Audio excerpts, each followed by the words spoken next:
Hey everyone, the Vigilante here, and let's sit there and see this fake gamer Austin John plays. Let's see if he defends Nintendo's new prices all over again.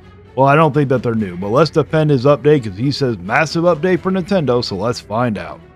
Next week is going to be the Mario Kart World Direct, 1 week from when this video is coming out.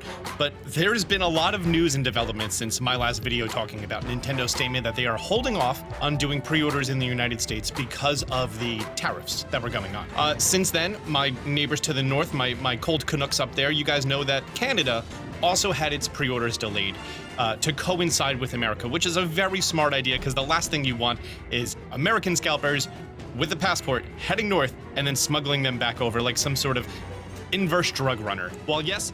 So let me get this straight. You're not okay with Americans sitting there scalping other people, but you're perfectly fine with your daddy Nintendo scalping you with an overpriced console and video game. Make that make sense, Austin. On the Nintendo website, we now see that the first batch of invitations is going to be going out May 8th. So we know that pre-orders for the Nintendo Switch 2 are happening on May 8th on Nintendo's website.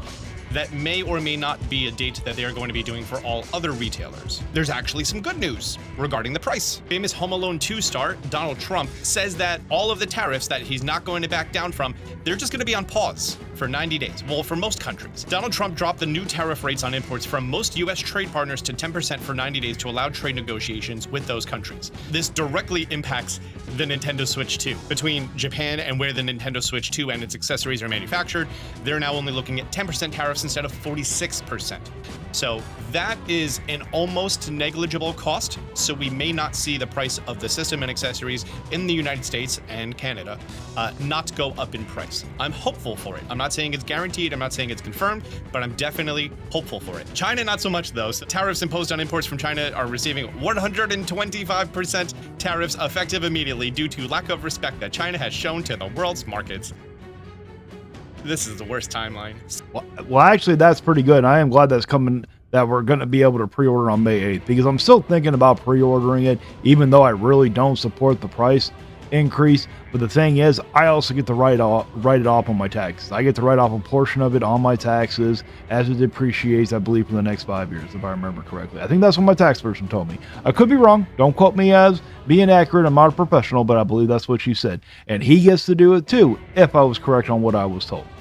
So, but for the average gamer, I would, if you're going to do it, get the bundle, but do not sit there and pay $80 freaking for that game. Because he's all excited that the prices aren't going to go up, but he's perfectly fine with still getting ripped off by Japan or by Nintendo, because Japan is selling that console, or Nintendo's selling that console in Japan for $330. And the only difference is that it can only have it in Japanese language. You can't switch it. Oh, thank the Lord. Really? Oh my God. Because you can't sit there and change it and have like 120 different languages. Ours magically has to go up $120 damn than theirs. Oh yeah, make that make sense. Scalpers. Scalpers have turned to eBay, but it seems like eBay is turning back on them. If you were to go ahead to eBay and look for pre-orders of the Nintendo Switch, you're going to see that not a lot of listings are here. Well, at least not in the US. Other countries like Australia, I find the City of Games listing over here. The Australian dollar is much cheaper, so the console and the games digitally and physically is cheaper in Australia.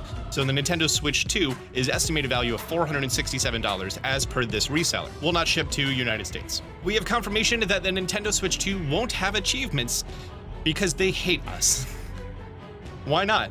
Why not? This makes me feel like I've completed something as a gamer, but nope, it's still not going to have achievements. A bunch of Switch games have achievements inside of them, like even Mario Party Jamboree has an achievement system. I actually am happy that Nintendo and retailers are sitting there trying to do away with the scalpers. Because even though I don't have anything against scalpers, I would never sit there and pay the price for those scalpers because I don't need the stuff that they're selling. I understand there's a life-threatening emergency, but I'm not going to feel bad if someone sits there and buys a Nintendo Switch 2 for $1,000. They made the choice to sit there and buy that. If everybody refused to buy it, guess what? The scalpers are going to get screwed. I believe that's what happened that happened one time with something that they thought they can scalp and it didn't work out. But the thing is, he is happy that they're doing something against scalpers, but he's not doing nothing against Nintendo. He is still okay with Doug Bowser, his daddy, sitting there scalping him and every other person paying $500 when Japan gets to pay $330. And it does suck that they're not including achievements. I mean, Nintendo, you're screwing us over by charging us $80 damn for a game. You can at least do the bare minimum here. Regarding the joysticks that are infamous for the Joy-Con drift affecting the Nintendo Switch 1 Joy-Cons, it's confirmed that the Joy-Con 2s are not going to have Hall effect sticks. Every single joystick is susceptible to drifting. It's just baked into how they work. It's just a question of how resistant it is to that point, and the Hall effect sticks in the Joy-Con ones were not that resistant. Nintendo made a statement saying that they re-engineered the joysticks from the ground up. This could be a new first-party joystick. This could be a joystick from someone else. We don't exactly know. There's a lot of theory and speculation. I have not seen concrete proof one way or the other. So just know that the specific joystick that caused joystick drift is not in the Joy-Con 2s. It could be a different joystick. It's going to be a different joystick that may be better or it may be worse. I mean, that's the least they can do is fix the damn problem. That's what they should have done with the previous one. But they were sitting there be like, nope, even though our console is, a crappy console who sits there and breaks all the damn time, we're not going to help you replace it. You shouldn't have broken it.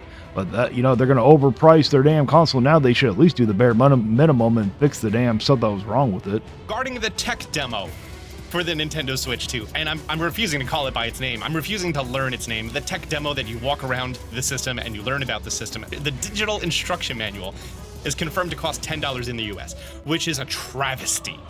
This should have been free 100%. Reggie Fils-Aimé, in his book, talked about the issue of Wii Sports. And 2 years ago, in an interview he did with IGN, he talks about this, that Miyamoto had some pushback about including Wii Sports as a pack-in title. It's an understatement to say that Mr. Miyamoto pushed back. I miss hearing Reggie. I really do. He has a comforting voice. We wanted the system to be attractive not only to the most active players, but to new players and to bring them into the video gaming experience. And we saw Wii Sports as the way to be able to do that. Reggie Fils-Aimé is the person who fought for Wii Sports to be a pack-in title. For some people, one of the most memorable things on the Wii. I've been told by friends who want to go pick up an old Wii, the first thing that they want to pick up is not Skyward Sword, it's not Mario Kart, it's Wii Sports, for it to be that memorable of an experience. Well, that's one thing that me and him can actually agree on. $10 damn for a freaking demo. Now they're charging us for demos. Demos used to be free that you included. It gave you a reason to either buy the game, you already bought the console itself, so I guess you can't exactly just, try it out and then decide to buy it. But yeah, that should have been included just like the Wii Sports was. But no, Nintendo loves ripping people off. But you sit there and saying how it's a travesty that they're charging you $10, which is nothing compared to what they're doing with the actual console and the video game. So you're okay with the games and the console, you're okay with them ripping you off $120, but you're not okay with them ripping you off $10. Make that make sense, Austin. I don't think a single person is complaining about the price of the console. There's some great hardware. It's priced in line with everything that has that feature set. For a handheld console to be that thinner, is smaller and better looking than the ROG Ally, and about the same price, or I think slightly cheaper by like $20. It's appropriately priced. It really is. No one is arguing that. It is a sticker shock to see that Nintendo is putting out a console, but for the last 7 years, we as gamers have bitched, moaned, and complained saying that we want a more powerful Nintendo Switch, and now they are giving us a more powerful Nintendo Switch. So it would be inappropriate for us to bitch, moan, and complain that the Nintendo Switch 2 that we wanted to be more powerful now costs more money. It does. Doug Bowser had a statement about this. We believe that the pricing is appropriate for the value of the machine and the gameplay experience overall. Okay, it's a respectable piece of hardware and it's priced as such. That makes sense. No, you can complain. You want to know why? Because at first I wasn't complaining about the price either, but then I found out, because unlike you, I actually did my due diligence and did my proper research with Japan getting their console for $330, but then they're going to sell it to you for $450. Yes, people did want a stronger, more powerful system, but they didn't want to get ripped off and have one country getting it at $330 and then we're getting screwed over and being overcharged $120. We recognize that there are some people that may not be able to afford the Switch's 2 price point. That's why we wanted to make the other Switch platforms available, so people will still have an opportunity to come into our gaming universe, be a part of these characters in these worlds, and see value, if you will, in whatever rung of the platform they come in. Right now, we're in the early adopter phase. Not everyone in the world, not all of the 152 million Nintendo Switches is going to have a person who is going to have a Nintendo Switch 2 in the first year. That is a fact. But the fact that if you take a Nintendo Switch 1 game and you put it into a Nintendo Switch 2, you can share that game for co-op or whatever you want to do with 3 people next to you, I think that's pretty fantastic. They already confirmed, because you saw an entire direct of it, that there is a lot of games planned for the Nintendo Switch 1. Going into 2026, we have games planned for the Nintendo Switch. It's not just all Switch 2 games coming out. If you aren't headstrong, 100% have to have a game that runs on the Nintendo Switch 2, hold off on buying one. Now, this interview was actually done. Yes, they are going to have a lot of games for the Nintendo Switch 2, but most of them are reports. Most of them are what stuff other people have already played, okay, where you can get a much better experience. And you can sit there and get like Cyberpunk, you know, with the DLC and everything for like $40, you know, for the PS5 and for the PC, but then they're going to sit there and overcharge you guys, probably going to charge you 80 damn freaking dollars for that, and you guys are just going to gobble it up and eat it. Okay, well, that's it for my reaction. This video will be way too damn long. I'm not going to continue it on because this fake gamer's annoying me. But if you enjoy my reaction, let me know down in the comments if you agree with me or not. Please like, share, and subscribe. And until next time, stay vigilant.